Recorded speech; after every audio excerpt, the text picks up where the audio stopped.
O Gato Preto. Para o mais louco e ao mesmo tempo mais simples conto que quero escrever, não espero nem peço que alguém me acredite. Estaria louco se esperasse por isso num caso em que os meus próprios sentidos recusam o que diretamente experimentaram. Louco eu não sou, e com certeza não estou sonhando, mas amanhã vou morrer e hoje quero libertar minha alma. Meu objetivo imediato é o de expor ao mundo com clareza e, resumidamente, uma série de simples acontecimentos domésticos, sem comentá-los. As consequências desses acontecimentos me aterrorizaram, torturaram, destruíram, mas não vou tentar explicá-los.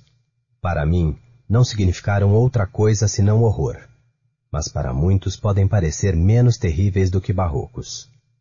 Pode-se, provavelmente, encontrar alguma mente que transformará o meu fantasma em um lugar comum, alguma mente mais calma, mais lógica e muito menos excitável do que a minha, que possa enxergar nas circunstâncias que eu relembro com temor nada mais do que uma normal sucessão de causas e efeitos muito naturais.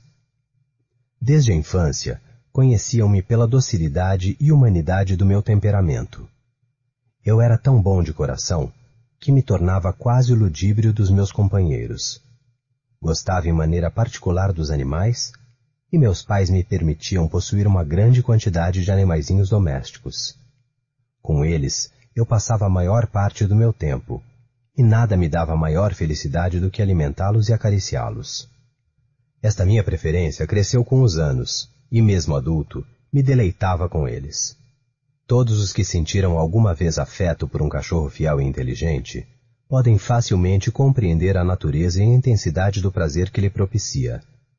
No amor desinteressado e capaz de sacrifícios de um bichinho, há alguma coisa que atinge diretamente o coração de quem teve várias oportunidades de pôr à prova a mesquinha amizade, assim como a evanescente fidelidade de um simples homem.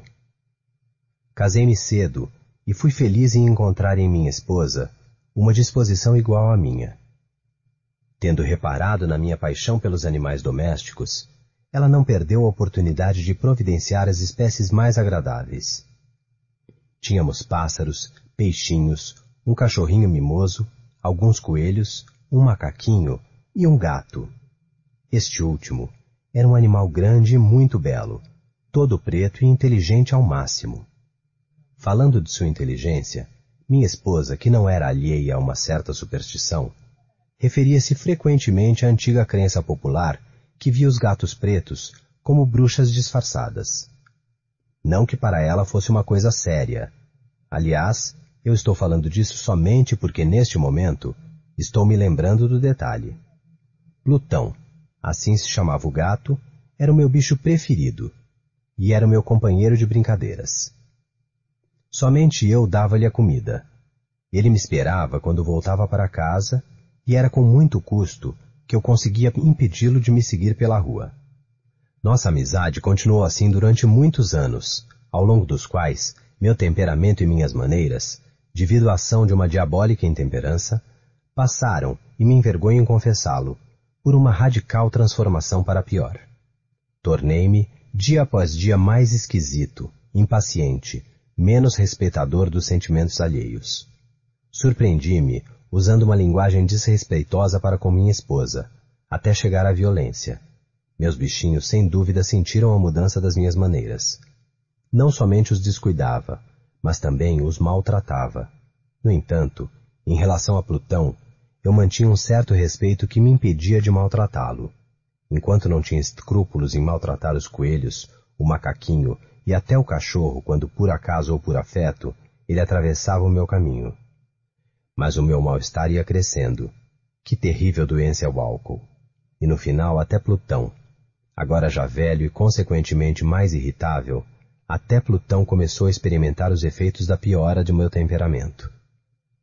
Uma noite, ao voltar completamente bêbado de uma de minhas costumeiras visitas às tabernas da cidade, tive a impressão de que o gato evitasse minha presença. Agarrei-o e ele, assustado pela minha violência, com os dentes feriu-me ligeiramente na mão. A fúria de um diabo apossou-se de mim a ponto de eu mesmo não me reconhecer. Tive a impressão de que minha alma original tivesse voado fora do meu corpo, e uma maldade feroz, alimentada pelo gin, invadiu todas as fibras do meu organismo.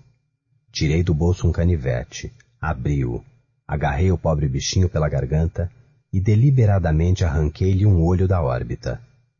Enrubeço, queimo, estremeço ao escrever sobre esta maldita atrocidade.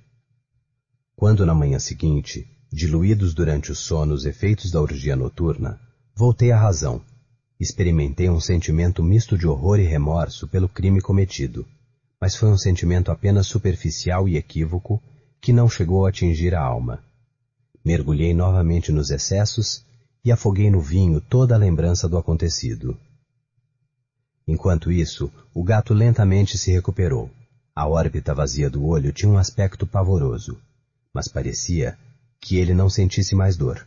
Como de costume, ele andava pela casa, mas evidentemente fugia aterrorizado sempre que eu me aproximava. Tinha-me sobrado bastante do meu velho coração para sentir uma certa dor à evidente antipatia que me demonstrava essa criatura que outrora tanto me amara. Esse sentimento transformou-se cedo em irritação e afinal num inevitável processo apareceu o espírito da perversidade. A filosofia não leva em consideração este princípio, mas eu não estou tão certo da existência da minha alma quanto estou certo de que esta forma de perversão maldosa seja um dos impulsos primordiais do coração humano, uma daquelas incidíveis faculdades primárias ou sentimentos que governam o caráter do homem. Quem não se viu, centenas de vezes, realizando uma ação vil ou estúpida, por nenhum motivo, exceto de que não deveria realizá-la? Não somos por acaso dominados por uma eterna tendência a violar, apesar das nossas melhores intenções, aquela que é a lei, somente porque sabemos que essa que estamos infringindo? Esse espírito de perversidade foi a causa de minha completa desgraça. Foi essa insondável propensão da alma a torturar a si mesma, a violentar a própria natureza, a fazer o mal somente pelo prazer de fazê-lo, que me induziu a continuar e levar até o fim a ofensa que tinha infringido ao inofensivo bichinho. Uma manhã, a sangue frio, deslizei um laço no pescoço dele e enforquei-o no galho de uma árvore. Enforquei-o enquanto lágrimas caíram dos meus olhos e o remorso mais atroz torturava o meu coração. Enforquei-o porque sabia que ele me amara e porque não me dera nenhum motivo de sentir-me ofendido. Enforquei-o porque sabia que estava cometendo um pecado mortal que colocaria em perigo minha alma imortal, de maneira a pô-la, se isto fosse possível, fora até do alcance da infinita misericórdia do Deus mais misericordioso e terrível. Durante a noite que seguiu o dia em que tinha praticado aquela ação cruel, fui acordado pelo grito: "Fogo!" As cortinas do meu quarto ardiam em chamas, a casa inteira queimava. Com muita dificuldade, minha esposa, uma empregada e eu mesmo conseguimos fugir do incêndio. A destruição foi tão completa que todo meu patrimônio foi devorado pelo fogo, e a partir daí me encontrei no desespero. Não tenho a fraqueza de tentar estabelecer uma relação de causa e efeito entre o desastre e as atrocidades que tinha cometido, mas estou relatando uma sucessão de acontecimentos e não quero omitir nenhuma ligação entre eles. No dia seguinte ao incêndio, fui olhar as ruínas. Todas as paredes tinham caído, menos uma. A exceção era constituída por uma parede divisória, que ficava mais ou menos no centro da casa, onde antes do incêndio estava encostada a cabeceira da minha cama. Ali, o reboco tinha resistido, em grande parte, à ação do fogo, o que expliquei pelo fato de que tinha sido refeito há pouco tempo. Em frente a esta parede, tinha-se juntado uma multidão, e parecia que todos estivessem examinando, com particular atenção, especialmente uma parte dela. As palavras esquisito, singular e outras expressões semelhantes excitaram minha curiosidade. Aproximei-me e vi como esculpida em baixo relevo sobre a parede branca a figura de um gigantesco gato. A imagem era de uma surpreendente exatidão. Enrolada no pescoço do animal estava uma corda. Ao ver pela primeira vez esta aparição, não posso classificá-la de outra maneira, minha surpresa e meu terror foram enormes, mas logo a reflexão veio me socorrer. Lembrei-me de que o gato tinha sido enforcado num jardim próximo à casa. Após o alarme pelo incêndio, aquele jardim imediatamente enchera-se de gente. Alguém deve ter pego o animal da árvore e atirado no meu quarto através de uma janela aberta. Esse gesto, presumidamente, tinha sido executado com intenção de me acordar. A queda das outras paredes comprimiu a vítima de minha crueldade dentro do reboco ainda fresco, cujo cal, junto com o calor das chamas e a amônia da carcaça, compôs a imagem tal qual eu a via. Embora tendo explicado esse episódio para minha razão, mas não satisfatoriamente para minha consciência, ele não deixou de impressionar profundamente minha fantasia. Durante meses, não consegui libertar-me do fantasma do gato, e nesse período, aflorou em minha alma um certo sentimento que parecia, mas não era, remorso. Cheguei a condoer-me, tanto pela perda do animal que comecei a procurar, nas espeluncas mal afamadas que agora frequentava habitualmente, outro bichinho da mesma espécie, e de alguma forma semelhante no aspecto, que pudesse substituí-lo. Certa noite, enquanto encontrava-me numa taberna mais do que mal afamada, meio embriagado, minha atenção foi subitamente atraída por alguma coisa preta que descansava na sumidade de um dos enormes tonéis de gin e de rum que constituíam a decoração principal do local. Fiquei olhando durante um bom tempo e, para minha surpresa, não conseguia entender o que fosse aquela coisa. Aproximei-me para tocá-lo com a mão. Tratava-se de um gatão preto, do mesmo tamanho de Plutão, ao qual se assemelhava em todos os aspectos menos um. Plutão não tinha um só cabelo branco em todo o seu manto, enquanto que este gato tinha uma mecha branca de contornos indefinidos que cobria quase que inteiramente o seu peito. Assim que o toquei, levantou-se imediatamente, ronronou, esfregou-se na minha mão, feliz pelo meu interesse. Era exatamente a criatura que eu estava procurando. Propus então ao dono do local de vendê-lo, mas este disse que não era seu, não o conhecia absolutamente, nunca o vira antes. Continuei acariciando-o, e quando fiz menção de voltar a casa, o animal demonstrou a intenção de acompanhar-me. Permiti que fizesse, de vez em quando, durante o caminho, parava para acariciá-lo. Quando chegou a casa, ficou logo à vontade, e tornou-se imediatamente o preferido de minha esposa. Da minha parte, ao contrário, senti logo surgir dentro de mim uma profunda antipatia para com o animal. Ele era exatamente o inverso do que eu esperava, mas não sei porquê, a evidente predileção dele por mim causava-me, sobretudo, desconforto e repulsão. Aos poucos, a aversão e o incômodo desembocaram na amargura do ódio. Evitava o animal, mas uma certa vergonha e a lembrança do meu precedente ato de crueldade impediam-me de maltratá-lo. Durante muitas semanas, não lhe bati, nem lhe fiz outras violências, mas gradualmente cheguei a olhá-lo com insuportável repugnância e a fugir como a peste da sua odiosa presença. Aquilo que, sem dúvida, aumentou meu ódio pelo bicho foi a descoberta, feita na manhã seguinte à sua chegada em minha casa, de que nele também faltava um olho, assim como Plutão. Esta circunstância, pelo contrário, tornou-o mais querido para minha esposa, que, como já disse, possuía em alto grau daquela humanidade de sentimentos que outrora fora minha característica peculiar, assim como a fonte dos meus mais simples e mais puros prazeres. Mas a predileção do gato por mim parecia que seguia todos os meus passos com uma tenacidade que é difícil explicar ao leitor. Quando eu sentava, deitava-se embaixo de minha cadeira ou pulava nos meus joelhos, cobrindo-me de odiosas denguices. Se eu me levantava, ele se enroscava nos meus pés com o risco de me fazer cair, ou encravava suas longas e pontudas garras nas minhas roupas para trepar até meu peito. Dava-me então vontade de esmagá-lo de um golpe só, mas me segurava a lembrança do meu precedente delito e ainda mais, deixe-me confessá-lo, o terror cego que o bicho me inspirava. Não era exatamente um terror físico, mesmo estando com dificuldade em explicá-lo de outra maneira. Estou quase com vergonha em confessar.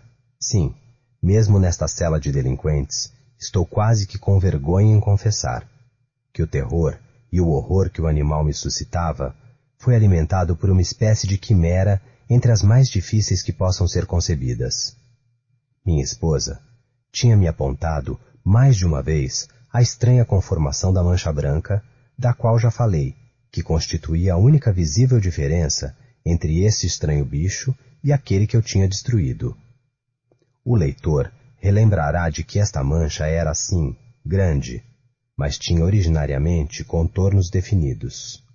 Ora, pouco a pouco, quase que imperceptivelmente, mesmo que minha razão se esforçasse em rechaçar a coisa como absolutamente fantástica, a mancha acabou assumindo uma forma bem precisa e distinta.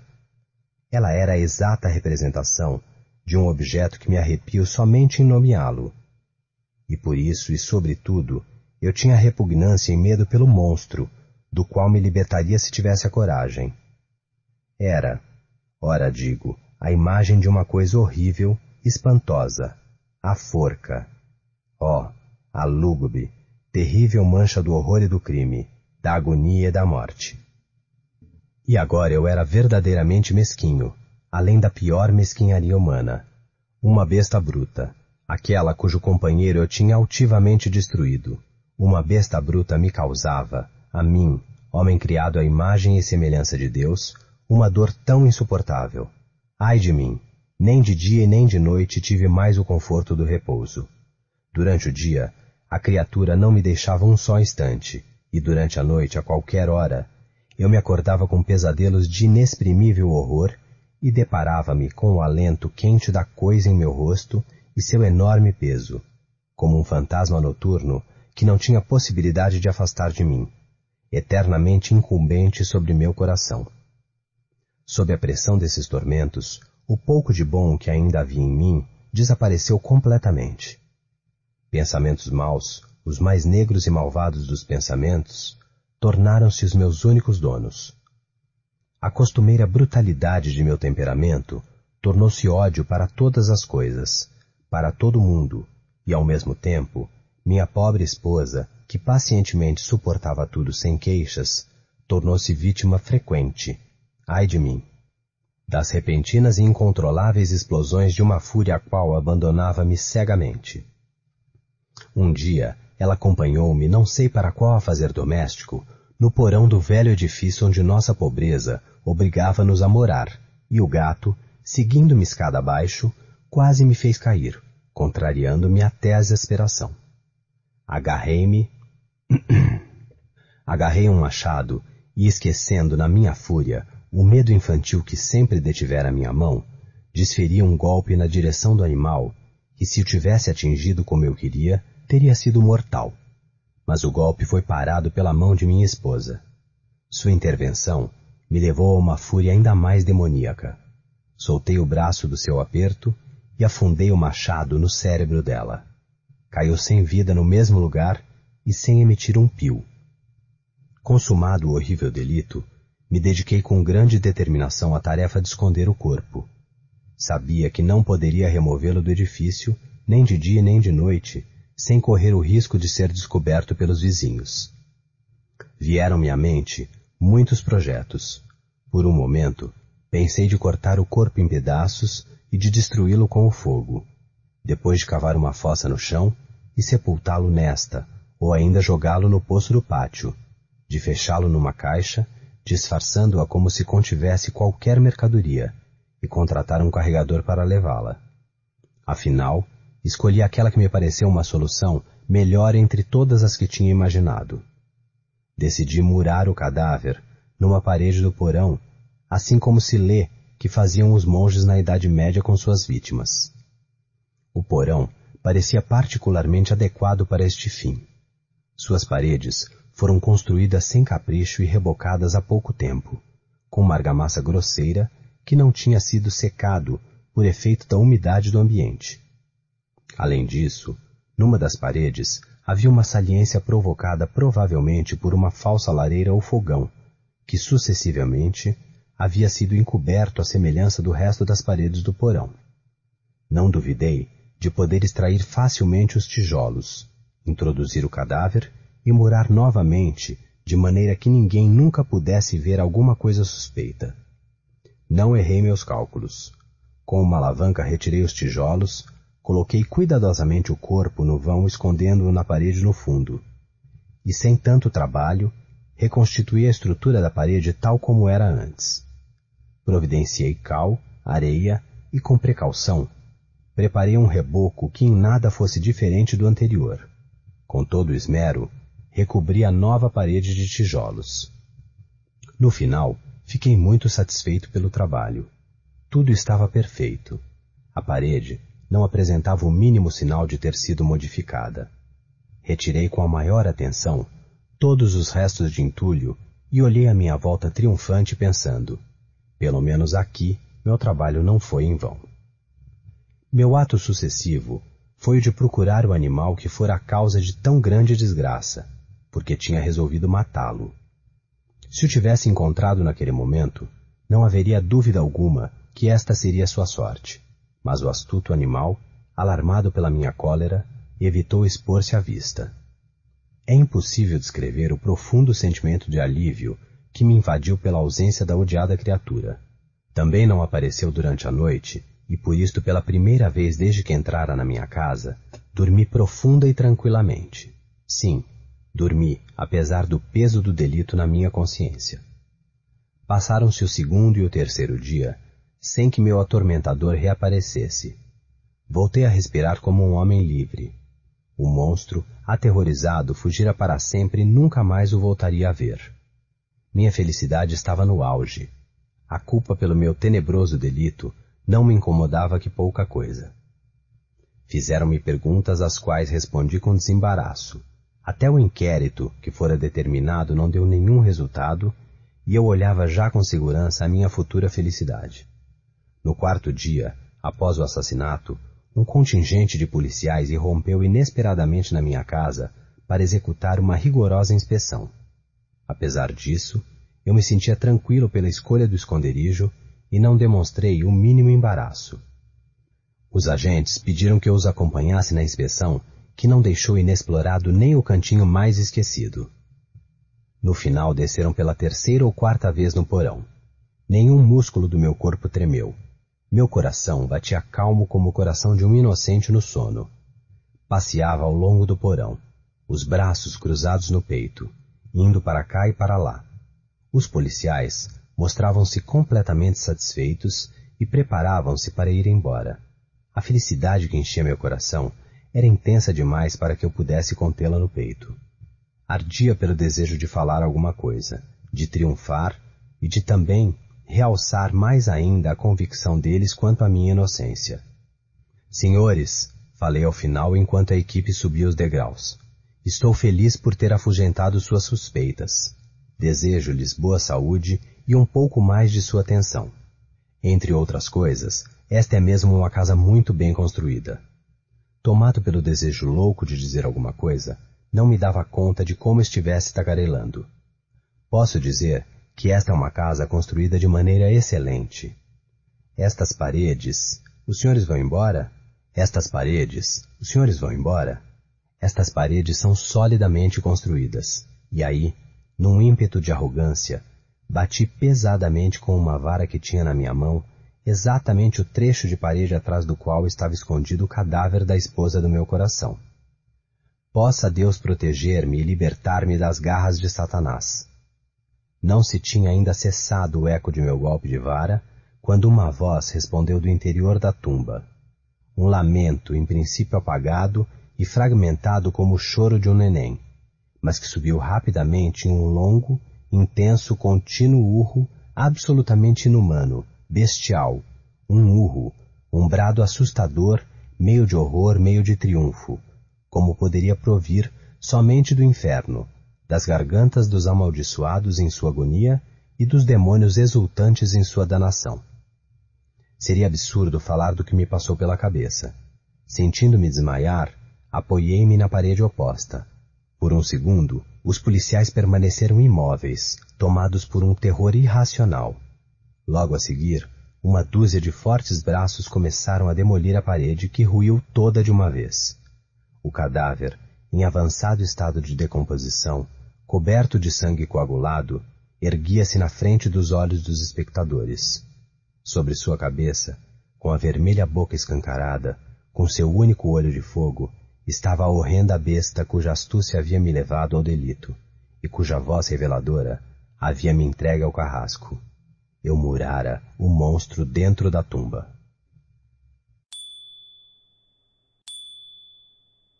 Este audiolivro é disponibilizado de acordo com o artigo 46 da Lei 9.610 de 19 de fevereiro de 1998 para uso exclusivo de deficientes visuais.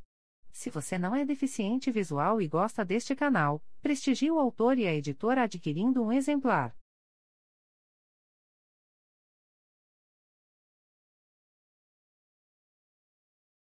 Publicamos seu livro a partir de 20 exemplares, ou nos formatos eletrônicos.